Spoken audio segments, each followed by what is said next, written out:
Talked about conditional probability. So you saw how one outcome one outcome has an influence on another. There's like a dependency. Then it changes your probability. Today we're going to be looking at tree diagrams and outcome tables. Tree diagrams provide a very useful way to model an experiment of sequential events. So something happens, then this happens, and that happens. So first this happens, then this happens, and that happens. So an example of this that we're going to go through is example 1.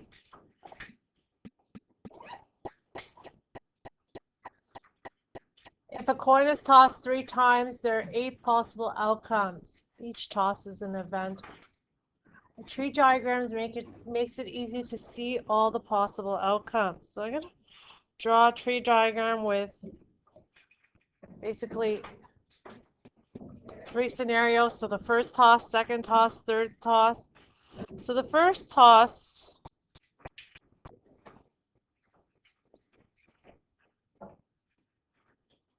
when I toss a coin the first time, I can get a 2 sides to coin, so I can get a head or a tail. So I'm going to use H for head again. I'm going to define it.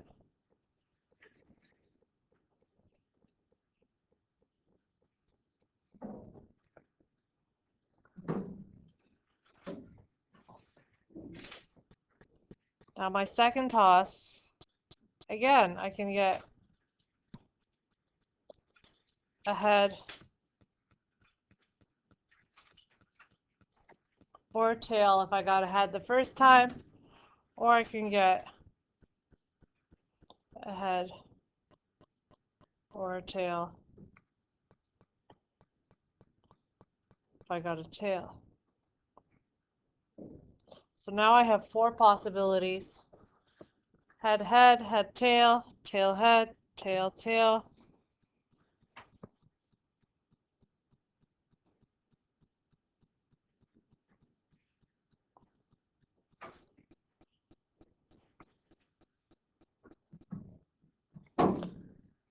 And now I have even more possibilities. Because I'm tossing the coin 3 times. I'm going to draw my branches. These are the branches.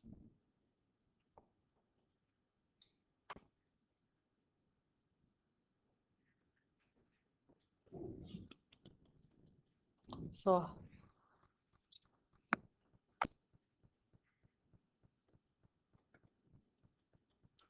my probability doesn't change in this scenario with respect to what happened before. Just every time I toss a coin, I have a probability of either getting 50-50 chance of getting a head or a tail, no matter what I got the previous time. So if I list all the possibilities, I have the options of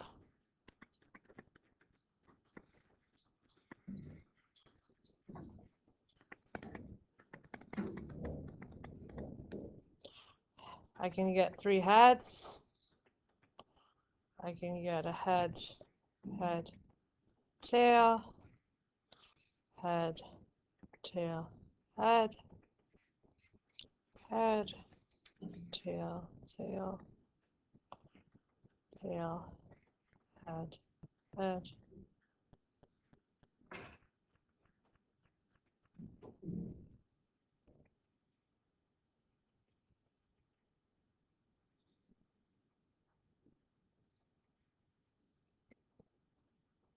So there's 8 possibilities, all in different orders.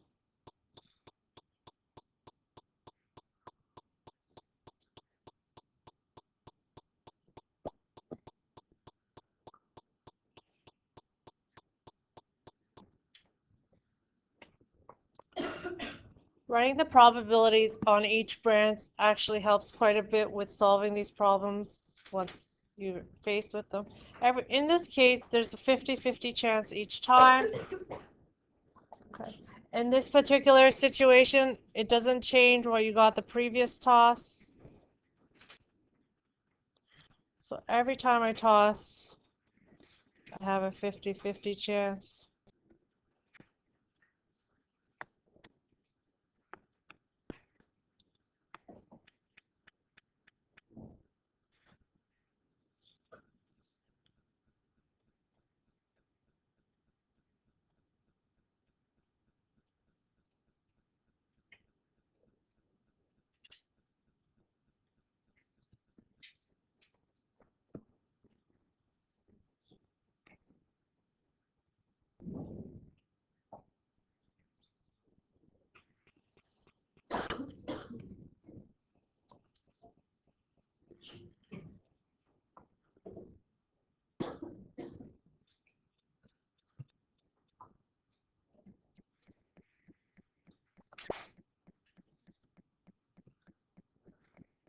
There's no actual question in example 1, but I'm going to make up an example and just show you how you would solve it using this tree diagram.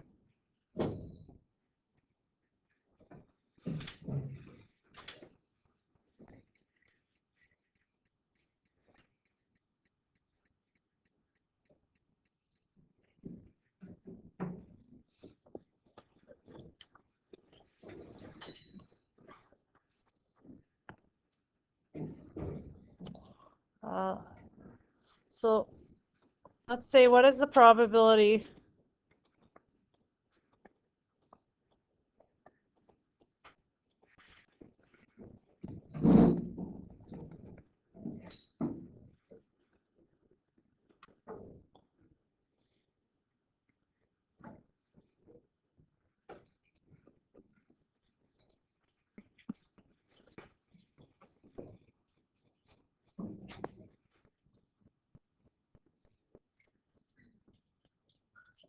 Any thoughts just by looking at it?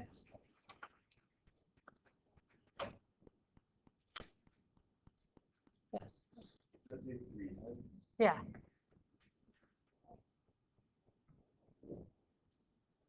Yes. 1/8. How did you get 1/8?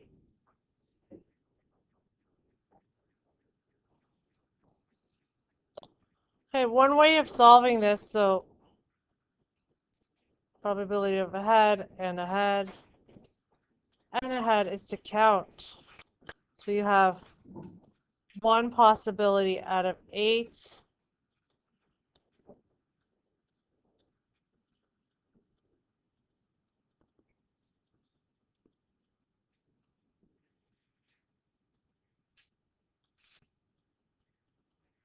However, you cannot always do this. You can only do this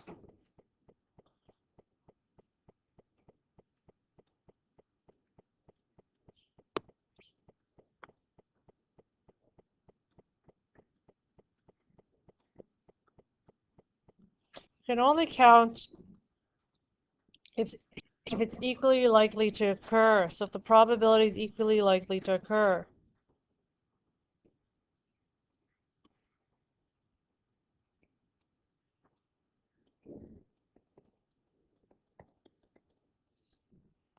In this case, we're talking about it's always 50-50.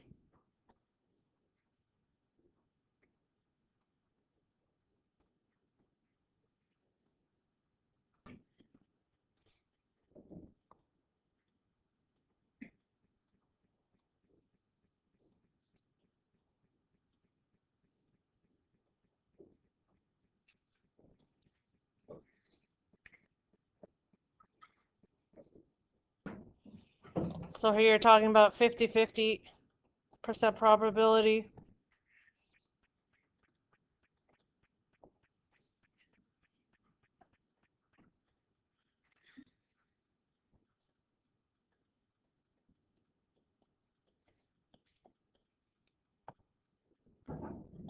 So it's very important to note, otherwise you will make mistakes on many questions. The other way to do that is to do this is just to use the multiplicative principle. In this case, there's only one head, which is right here. Ah.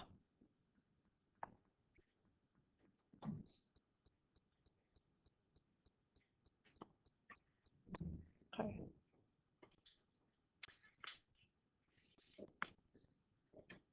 So you'll be using this other method quite often because normally the percentages won't, well, not normally, but many cases the percentages will not be the same.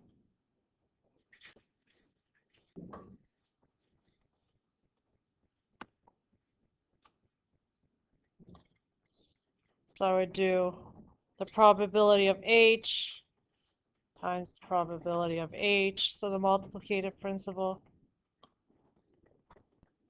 So it's a half times a half times a half. So following the branch, you would basically be multiplying these.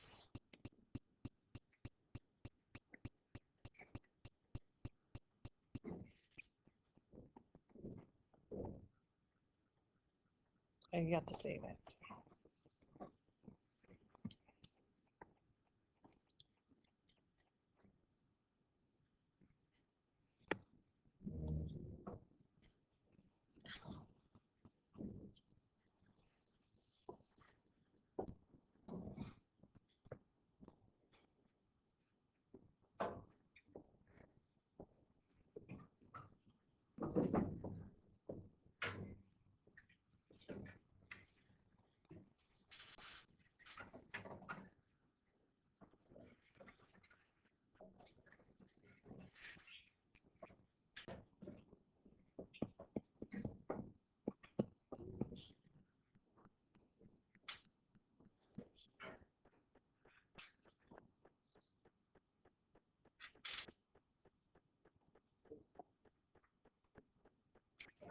The probabilities didn't change as we went along, so it was a half, and a half. These are considered independent events because my second probability, so my second head didn't get influenced by my first head.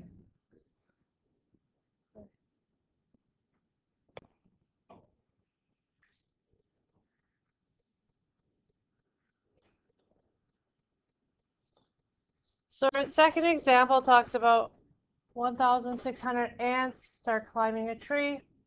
At each branch, 1/4 of the ants go left and 3/4 of the ants go right. How many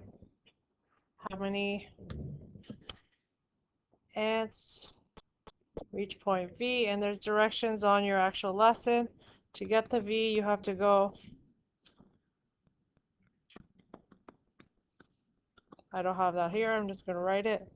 So get to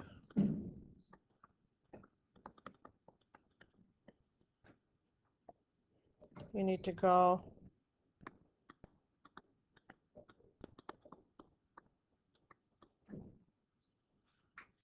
two rights and then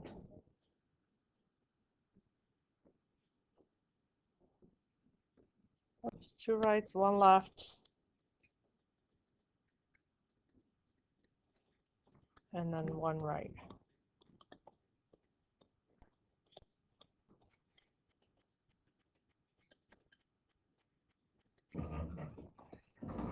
So again, I'm going to define R as right and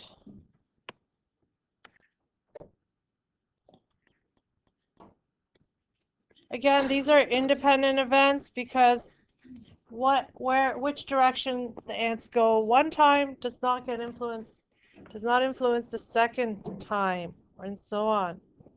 So we're gonna go right and right, and then left, and then we're gonna hang a last right. So we're just gonna multiply the probabilities. No need to draw an actual tree diagram because there's only one of these possibilities. There will be only one in this particular order where you're going right, right, left, right. If you remember from your previous tree diagrams, even though in some scenarios I had two heads and one tail, they were all in a different order. So there's only one scenario where you're going right, right, left, right. So I'm going to fill in the probabilities. So I have 3/4 go right. The second time I'll have, if they're going right again, still 3/4 because they're independent. There's no change in the probabilities. Then I'm going left. Then I'm going right.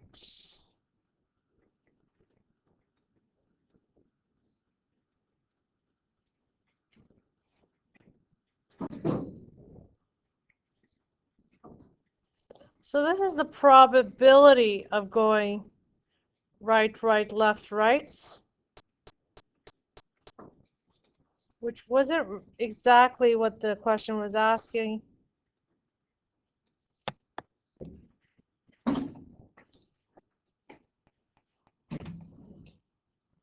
We're halfway there. The question wants to know. Yes. I don't need the Venn diagram. The Venn diagram might help. But then if I draw a Venn diagram, I would have to put all the possibilities. There'd be a lot of work. The tree diagram would help too. But look at what the question's asking.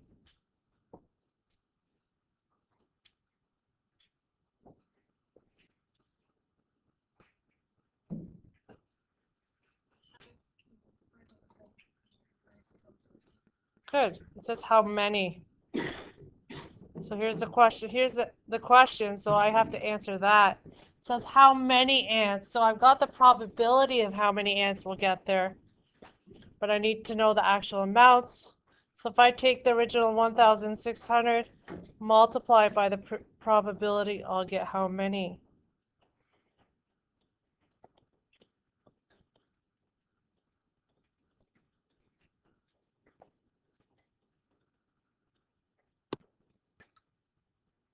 So you take 1,600 times by the probability. You could choose to do this by cross multiplication where you set up two ratios.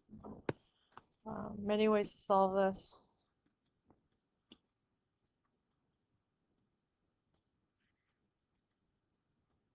So we got 168.75. We don't usually talk about 0.75 any of ants or people, any kind of animal. So we'll round down to the nearest whole because that's how many wholes made it. So approximately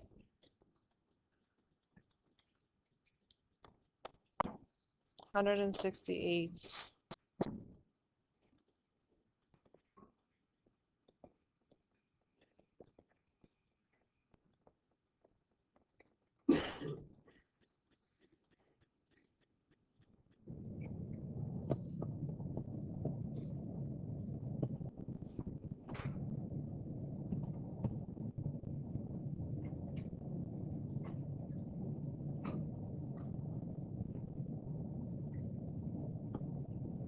So again, you'll notice that these are independent events in this scenario because the probabilities didn't change based on what happened previously. It's conditional, the probabilities are influenced by a previous scenario.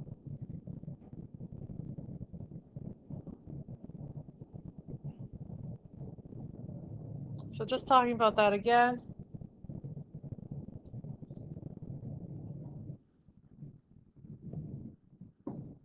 So I've already talked about, so notice that in the above examples, the probability of the second and third events were not influenced by previous results. These are called independent events. By definition, events are independent if the occurrence of one event does not change the probability of the occurrence of the other event. So if you look at the conditional probability formula, if I'm looking for the probability of B, given that A happened, is that A going to influence B? if they're independent?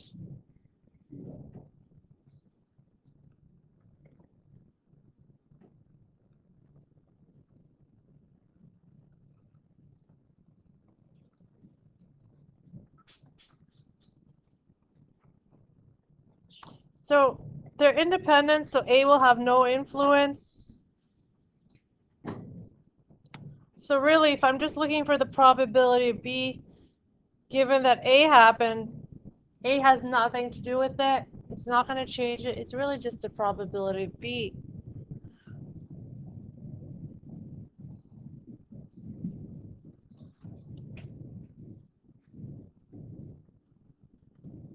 So the probability of A and B is really just the multiplication of each independent event. So you're multiplying them, just like we did in the last couple examples. Just going to write that out so it's more obvious.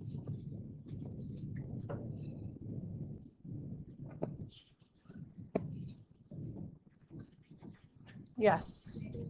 Yes.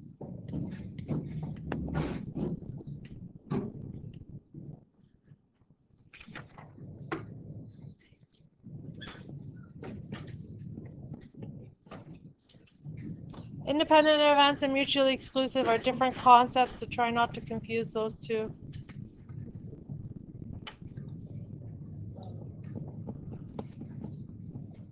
I'm going to show you an example of non-independent events. So here's an example where they're not independent. And we can think about why they're not independent before we even prove they're not independent by showing both formulas. Suppose you play a game in which you roll a blue and a red six-sided die at the same time. Consider the event that the sum of the dice is 5. Is this independent of the blue die showing a 2? Why would these not be independent?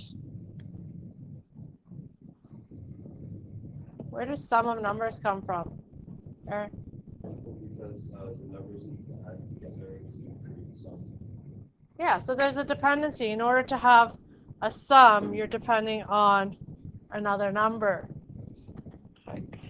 So when we have die questions and sums, we draw a dice chart to make it a little more appealing visually.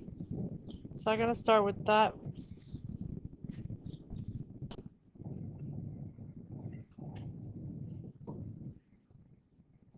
So I'm going to draw my two six-sided dice chart.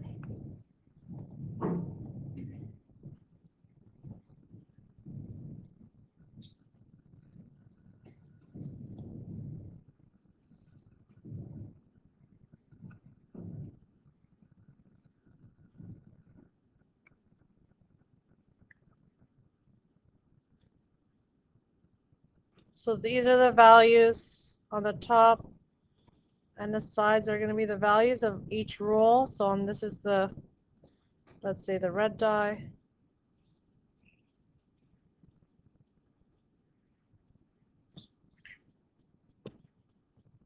Then I have the blue die.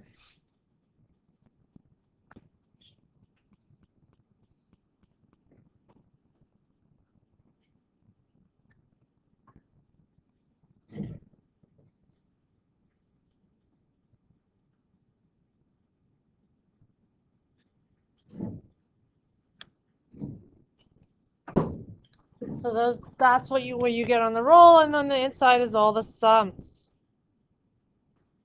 So 1 and 1 adds to 2, 1 and 2 adds to 3, and so on. The pattern is quite easy.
I'm going to define my variables so that it makes it easier to set up my equations. So we're talking about sum of the dice is 5, and the blue die showing a 2.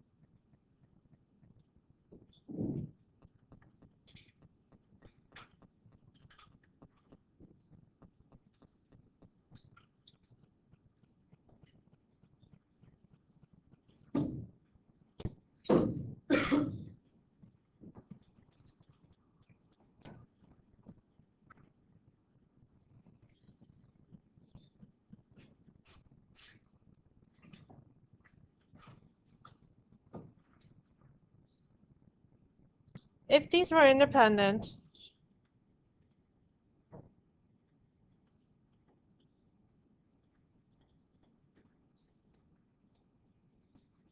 I can just use the multiplication of the two probabilities. So the probability of A and B would just be the probability of A times the probability of B.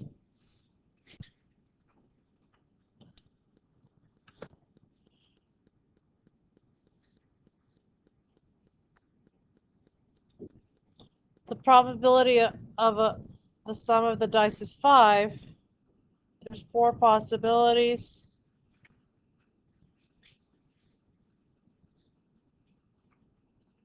Out of, we know, and it's 2 6-sided, it's 36 total.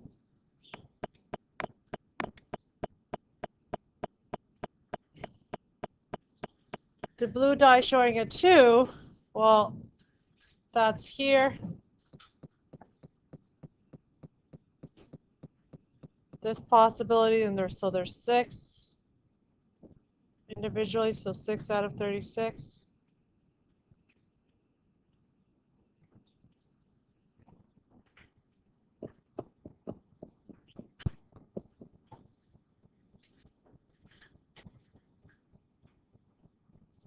Whereas if I actually look at the intersection, look at your chart and look at the probability of A and B.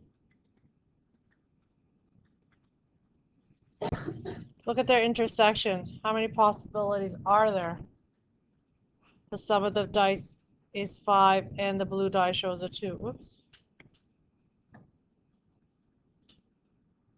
There's only that one possibility, really,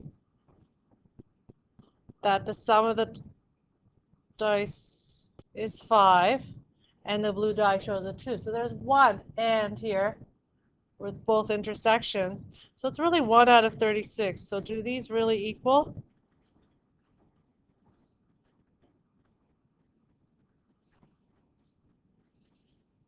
So if you look at the dice chart, you can see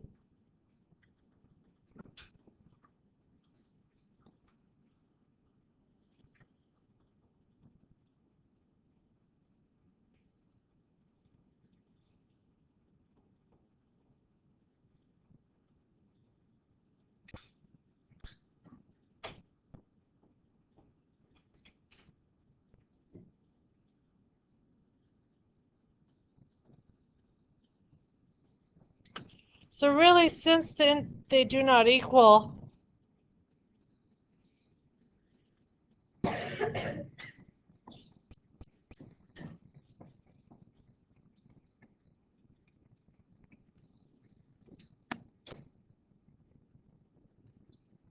since we cannot multiply the probabilities and get the same answer, the events are not independent.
Example 4, the probability Helen does her homework is 3/4. The probability that her teacher checks the assignment is 5 out of 6. What is the probability that Helen doesn't do her homework and gets away with it? So I want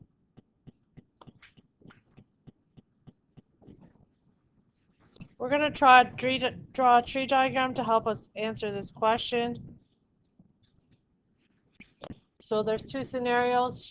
Helen's first going to do her homework, or she doesn't do her homework, and then the teacher is going to check.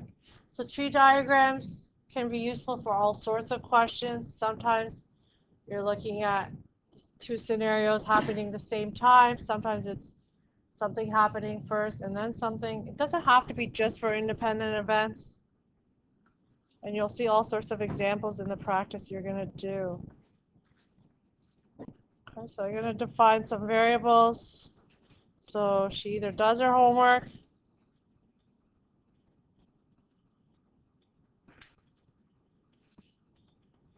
So we define variables so anybody can follow the work, and the teacher checks.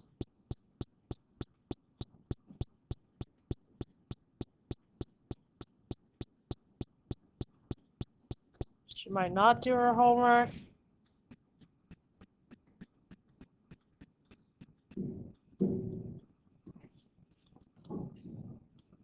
So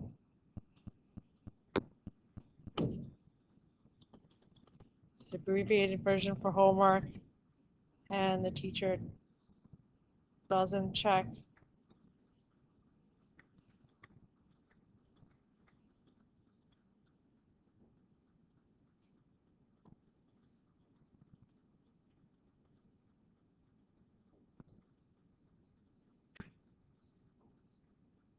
So let's look at, in theory, what would happen. What are her chances of her getting away from it? So she's first gonna do her homework, or she might not do her homework. She does her homework 3/4 of the time. Probably not enough. If she does her homework 3/4 of the time, that means that she won't do her homework 1/4 of the time. So that's what's left to make it 100%. After she does her homework, her teacher is either going to check or not check.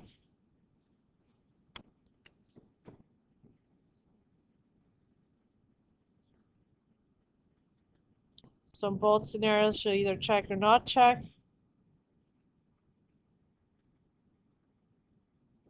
And her teacher checks 5 out of 6 times, which means 1 out of 6 times she won't. That's the remainder to make it equal to 1 whole.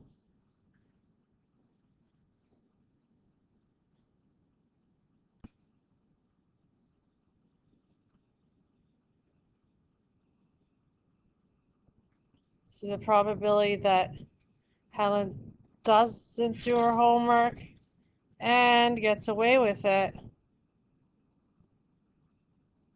In other words, teacher doesn't check.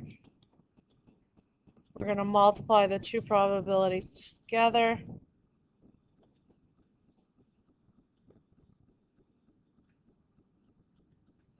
We're looking at this scenario here. So it's 1/4 times 1 out of 6.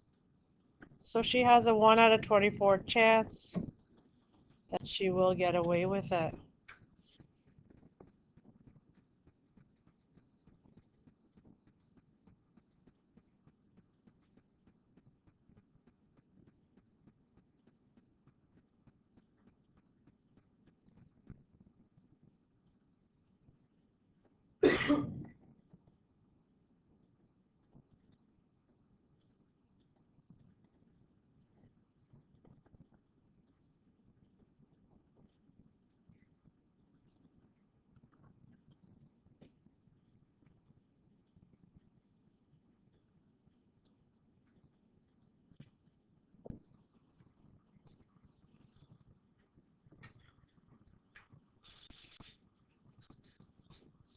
Yes.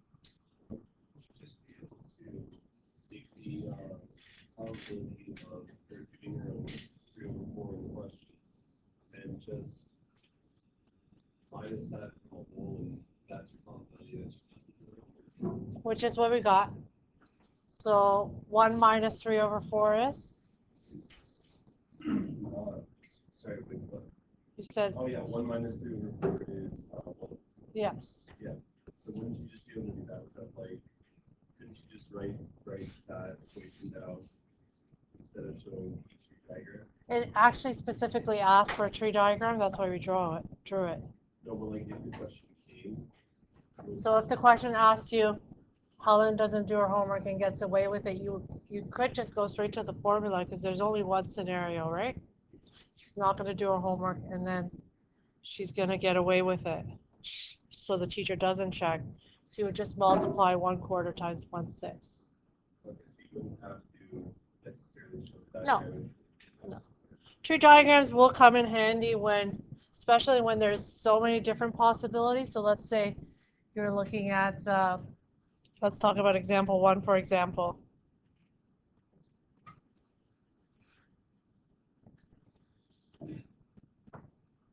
If I asked you, what is the probability of getting 2 tails, right?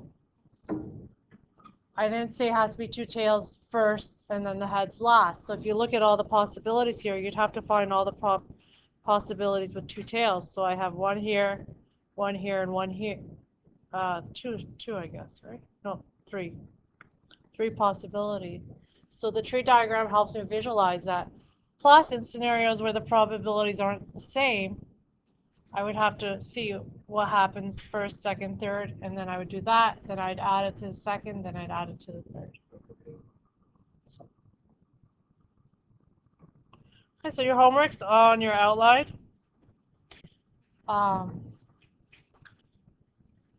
During class.